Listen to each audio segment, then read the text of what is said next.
Të dashur shqiptar, sot do të flasim për një fakt shqetësues. Greqia ka marrë fonde prej 34 miliard dollarësh për të rindërtuar ushtrinë, jo për të mbrojtur atë dheun, por për të sulmuar Turqinë, me ndihmën e shtetit të Shkretëtirës. Kuptoj që këto janë para të dhëna borxh. Greqia nuk ka fuqi ekonomike të blej armatim 34 miliard dollar, por kjo është ndihma e Shteteve të Bashkuara të Amerikës për ta ndërsyer kundër Turqisë dhe Shqipërisë. Këto janë fakte të vërteta. Zhvillim shqetësues po vjen në një kohë kur Greqia po ndërmerr një ristrukturim të mbrojtjes prej 34 miliard dollarësh. Njerëzit e nënvlerësojnë Greqinë sepse ngatrojnë peizazhin e bukur me butësinë. Ata shohin ishuj, dritë, dielli dhe kartolina dhe harojnë çdo gjë. Ky vend është përgatitur që dikush të zbarkojë atje pa ftesë që 3000 vjet më përpara, me sulmimin e Persisë. Dhe sot Greqia nuk mbron vetëm territorin e saj, por dhe Europën. Ajo stërvitet për ta bërë pushtimin një zgjedhje jetësore dhe poshtëruese. Nëse po kërkon ekosistemin më të gatshëm për luftë në Europë, të optimizuar nga gjeografia dhe të integruar në aleanca për forcat speciale, përgjigjja e pakëndshme mund të jetë Greqia. Jo sepse bën zhurmë për këtë gjë, përkundrazi në mënyrë të fshehtë ka marrë fonde kaq të mëdha nga amerikanët dhe shteti i Shkretëtirës. Jo sepse ka ushtrinë më të madhe, por sepse ka ndërtuar forca për një skenar specifik, mangthi, terrori dhe më pas ka ushtruar atë pa pushim. Është përgatitur për më shumë se 10 vjetët e fundit për këtë operacion të madh ushtarak, me të njëjtë mënyrë siç u bë operacioni kundër Persisë me ndihmën e maqedonëve. Forcat speciale nuk kanë të bëjnë me madhsinë fare. Ato kanë të bëjnë me kohën, terrenin, tolerancën ndaj dhimbjes. Greqia shkëlqen në të treja këto fusha. Le të shkojmë drejt dhe në thelb. Forcat speciale greke janë ndërtuar mbi një realitet të thjeshtë. Çdo përplasje do të jetë e afërt, e shpejtë, e shëmtuar dhe kemi të bëjmë pra me një konflikt që do zgjasi në mënyrë të rrufeshme dhe do jetë në det, në tokë dhe në male. Ky realitet ka formësuar njësi që nuk vendosen thjesht në kaos. Ato jetojnë brenda kaosit dhe sjellin vdekje precize. Në qendër të këtij ekosistemi janë forcat armatosura helenike, të cilat mbajnë një nga strukturat e forcës më të specializuara gjeografikisht në Europë. Ndryshe nga ushtritë kontinentale, që planifikojnë për thellësi dhe hapësirë manovrimi, Greqia planifikon për ndjeshje, ngushtica të ngushta, terren vertikal dhe ishuj që nuk kanë ku të tërhiqen mëtej. Ky presion krijon një lloj ushtari të veçantë. Ushtarin vdekjeprurës që nuk merr robër. Fillojmë me ushtrinë helenike dhe formacionet e saj elitare. Komanda e luftës speciale e ristrukturuar vitet e fundit për të përmirësuar operacionet e përbashkëta midis shtetit të Shkretëtirës, Shteteve të Bashkuara dhe Greqisë. Bashkon njësi ajrore, malore, forca sulmuese speciale dhe amfibe me një filozofi të vetme operacionale. Sipas njoftimeve të Ministrisë Greke të Mbrojtjes dhe raportimeve nga Departamenti Amerikan i Shtetit, ky ristrukturim u projektua qartazi për të reduktuar kohën e reagimit në Egje dhe në kufit verior. Pra, më pak burokraci, shpejtësi rrufe dhe asnjë lloj justifikimi për vonesë. Një nga njësitë më të respektuara në Europë janë forcat sulmuese speciale greke. Këto nuk janë komando ceremoniale. Forcat speciale greke stërviten për sulm dhe rrethim vertikal nëpërmjet forcave ajrore, marrje e rrufeshme e ishujve, operacione kundër zbarkimi dhe zbulim të thellë në terren, që aktivisht kërkon të dëmtoj. Doktrina greke thekson operim të izoluar në zjarr me furnizime të kufizuara. Vëzhguesit e NATO-s, në mënyrë të veçantë, vëzhguesit francez, vënë rregullisht në dukje standardet e tyre të qëndrueshme gjatë stërvitjeve të përbashkëta, veçanërisht në mjedise malore, ku njësi më të mëdha thjesht do ngecnin. Lufta malore nuk është një luftë specifike për Greqinë. Është një gjendje e paracaktuar. Rreth 80% e territorit grek është territor malor, një shifër e cituar nga Autoriteti Helenik i Statistikave, ashtu si dhe nga vlerësimet e terrenit të NATO-s. Kjo do të thotë se forcat speciale greke stërviten në shpate që do të shkatronin mjetet e zakonshme të transportit, me një mod që anullon mbështetjen ajrore dhe në lugina ku sinjalet radio sillen si sugjerime sepse do ndërpriten. Njësit mësojnë të lëvizin anash aty ku hartat gënjejnë dhe kur lartësia fiton çdo lloj debati strategjik. Nëse pyet për trupat greke, vazhdimisht te i kalojnë pritshmërinë në stërvitjet alpine me aleatët, dhe kjo është arsyeja. Grekët po përshtaten. Ata po e bëjnë detyrën e shtëpisë në mbikëqyrjen e instruktorëve, të njerëzve, të shkretë të tirës. Pastaj është deti. Nëse malet formësojnë ushtarët grek, deti impreh ata. Marina helenike operon një nga njësitë më agresive të operacioneve speciale detare në Europë, e pajisur me fregatat më moderne dhe me komandën e shkatrimeve nënujore e njohur më mirë se forcat detare amfibe greke. Këta janë notar luftarak të trajnuar për sabotim, operacione për shkatrimin e urave, bllokim portash dhe sulme bregdetare në ujrat e cekta dhe akustikisht kaotike të Egjeut. Analistët perëndimor shpesh theksojnë se Egjeu është një nga mjediset më të këqija në tokë për dominim detar konvencional. Është i cekët, i mbushur me pengesa dhe plot me ishuj që krijojnë hije radarësh dhe konfuzion sonar. Kjo është në fakt një disavantazh për Greqinë në pamje të parë, por dhe për armikun në të njëjtën kohë. Prandaj, kjo ka shërbyer si një program mësimor dhe forcat amfibe greke stërviten për ta shfrytëzuar këtë kaos, këtë pamundësi për ndërthurjen e radarëve dhe pasqyrën e saktë të terrenit. Sipas përmbledhjeve të stërvitjeve detare të NATO-s dhe raportimeve të hapura nga mediat, komandët detare greke praktikojnë rregullisht infiltrime përmes trafikut civil detar, futje nate në era të ftohta dhe operacione në presion të vazhdueshëm. Detyra e tyre është ta bëjnë detin të ndihet armiqësor për çdo që flet greqisht ose nuk kupton rrymat lokale, dhe kjo funksionon. Pastaj vjen mundësia e sulmeve ajrore. Forcat ajrore helenike punojnë ngushtë me forcat speciale përmes njësive ajrore dhe sulmeve me helikopter, duke integruar mbulimin nga avion reaktiv dhe goditje precize me dron. Ky integrim nuk është teorik.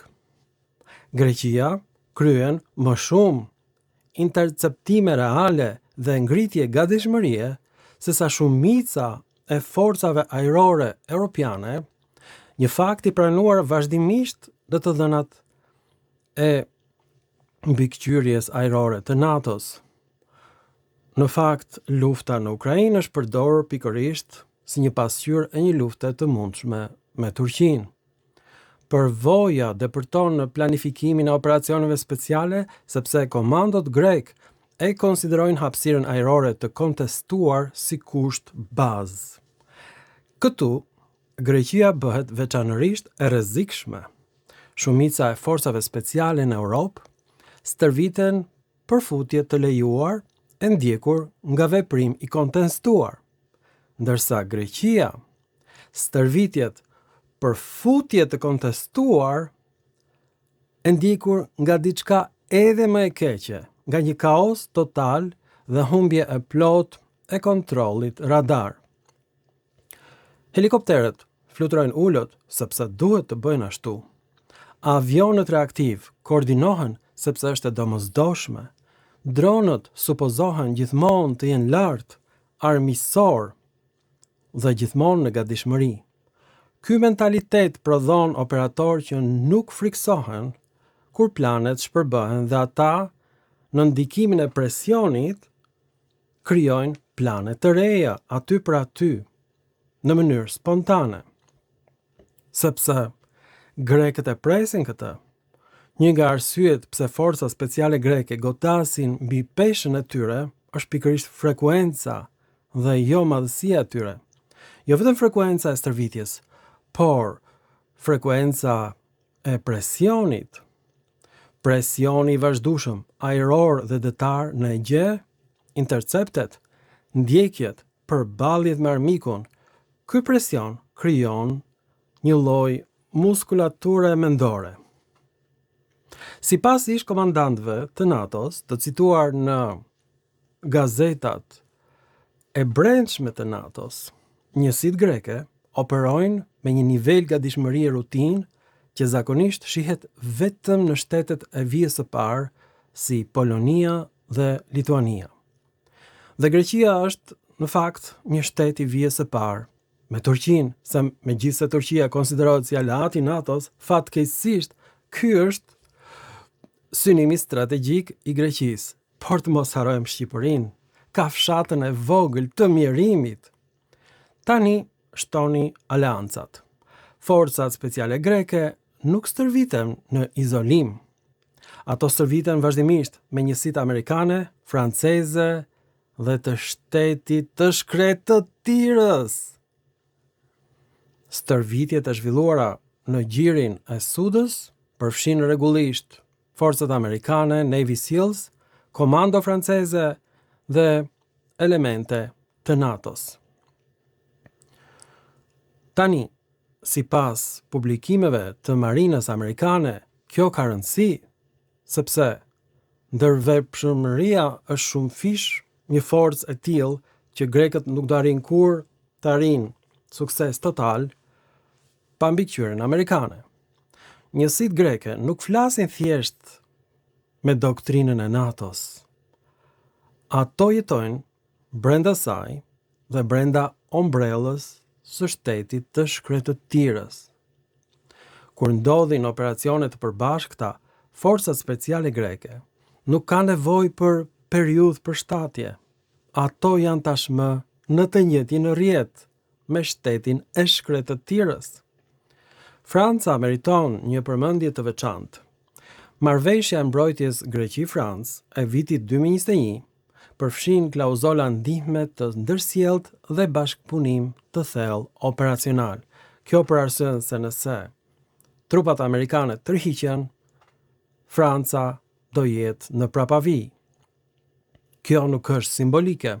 Forcat speciale greke stërviten rregullisht krah për krah me njësi franceze, prej nga ka ardhur pikërisht Edi Romi nga Franca.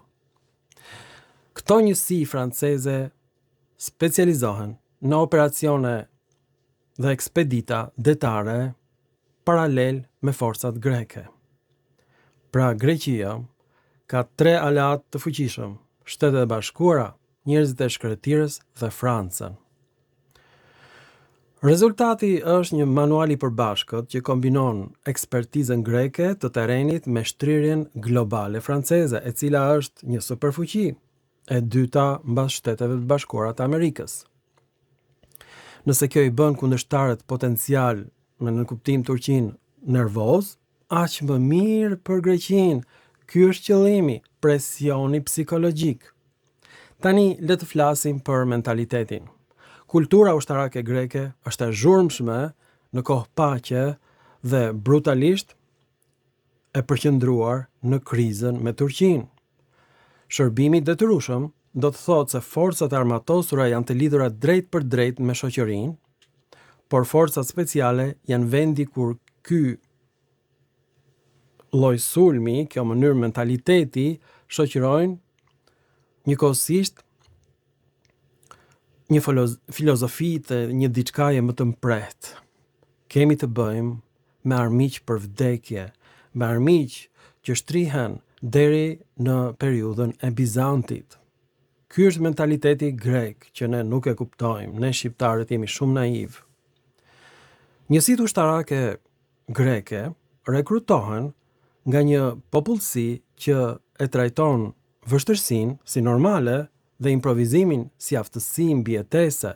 Mos u gënjeni nga fakti që Greqia ka patur probleme ekonomike nga pikpamja ushtarake. Greqia është bërë një superfuqi. Është armatosur me 1200 tanke Leopard dhe ka ushtrinë e dytë në Europë mbas Francës.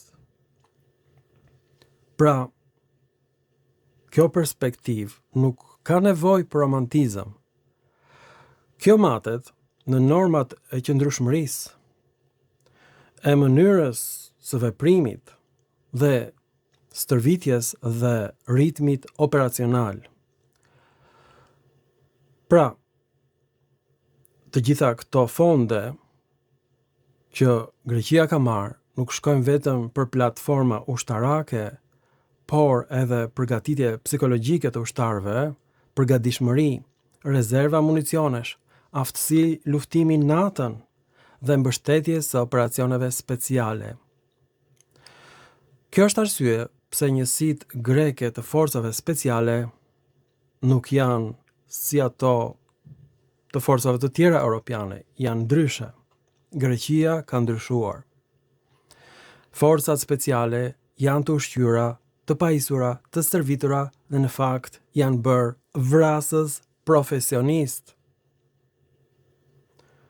Pra nuk kemi të bëjmë thjesht me një krekosje të Greqisë ndaj Turqisë, por me plane konkrete për shkatrimin e armikut, përfshi dhe Shqipërinë. Greqia u mëson ishujve si të luftojnë në rrethim. Në disa vende, forcat speciale stërviten për të mbijetuar pas vijave armike. Në Greqi, vijat armike zakonisht janë 3 kilometra larg bregut dhe shumë të rrezikuara. Njerëzit pëlqejnë të thonë se historia nuk ka rëndësi, kështu thonë grekët, janë njerëz paqësor, ortodoks, lexojnë në Iliadën dhe Odisean, që nuk e kanë shkruar vetë. Në vitin 1941, forcat ajrore gjermane pushtuan Kretën, por me një kosto aq të rëndë sa kjo ndryshoi përgjithmonë doktrinën ajrore gjermane. Bëhet fjalë për vitin 1941, kur nuk kishte dron, kur nuk kishte forca speciale, kur nuk kishte një koordinim të radarëve. Ky mësim mësohet në akademitë moderne ushtarake për një arsye. Ishut e mbrojtur nga forcat të motivuara e kthejnë zbarkimin ajror në një kasapan. Doktrina moderne greke e ka përvetësuar këtë mësim. Ishut janë të organizuar në mënyrë perfekte. Përforcimi shpejt merret si mirëqen. Njohja civile e terrenit është e integruar në planifikim. Nuk i pushton shpejt ishut grek, po të dojë Turqia. Sot, forcat speciale greke janë të trajnuara posaçërisht për operacione kundër zbarkimi. Përforcimi i shpejt i ishujve dhe misioni i mohimit të zbarkimit nuk lejojnë për shkallëzim. Dhe kjo nuk është spekulim, kjo është diçka e realizuar në strukturën ushtarake greke. Zyrtarët grek kanë folur hapur për krijimin e një muri me raketa.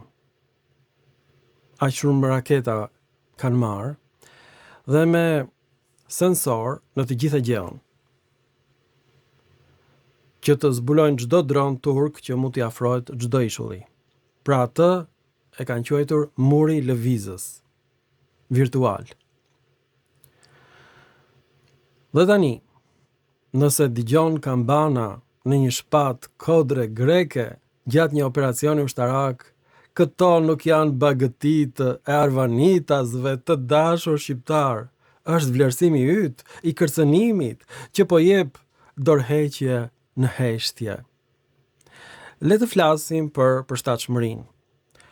Lufta moderne nuk është lineare. Greqia kupton këtë sepse asgjë në gjeografinë e saj nuk është lineare, por e përthyer. Njësitë e forcave speciale janë të trajnuara të operojnë në fusha të ndryshme, në tokë, në det, në ajër dhe përsëri në tokë. I njëjti operator mund të zbresë me litar nga një shkëmb, të hip në një anije dhe të drejtojë goditje precize në një operacion të vetëm. Ky nuk është skenari i një filmi të Hollywoodit.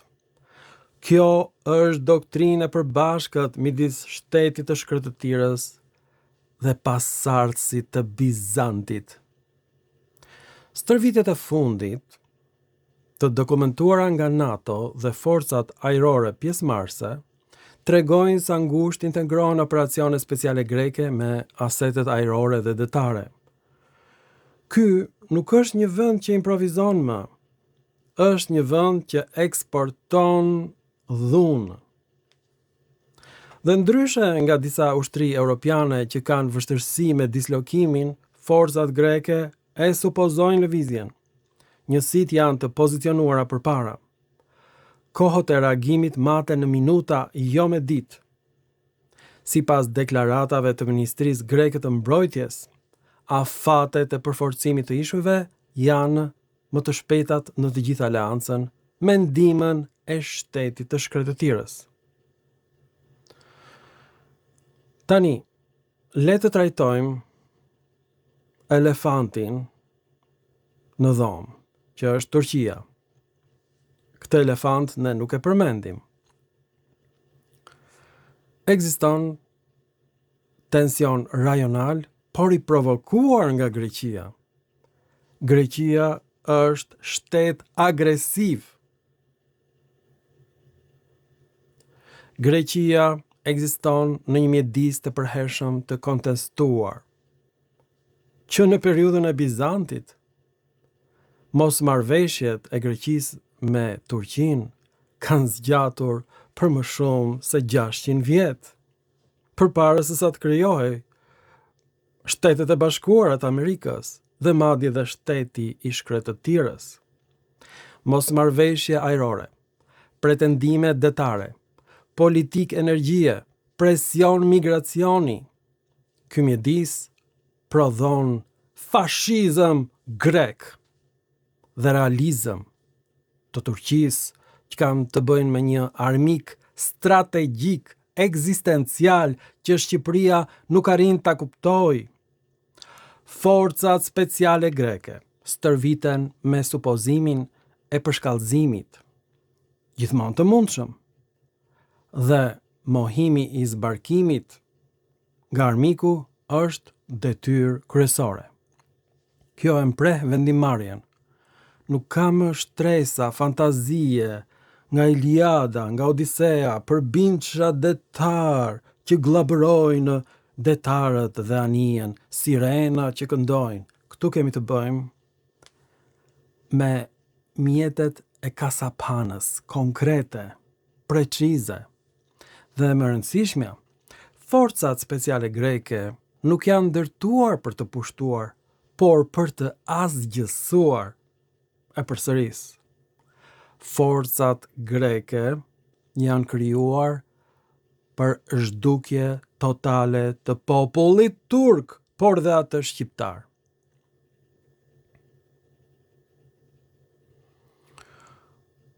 Tani, kjo forcë vdekjeprurse është mu në hundën tonë. Bekimi është dhënë nga shtëpia e bardhë. Ndihma është dhënë nga shteti hebre. Mbështetja është dhënë nga Edi Rami, nga qeveria shqiptare, e cila ka bërë bashkimin ekonomik me Greqinë. Është shumë vonë. Shqipëria është dorëzuar. Turqia është e vetëm pa vëllain e saj. Edi Rama është tradhtar i besimit musliman. Ju falenderoj për vëmendjen dhe mirupafshim në filma të tjerë shkencor.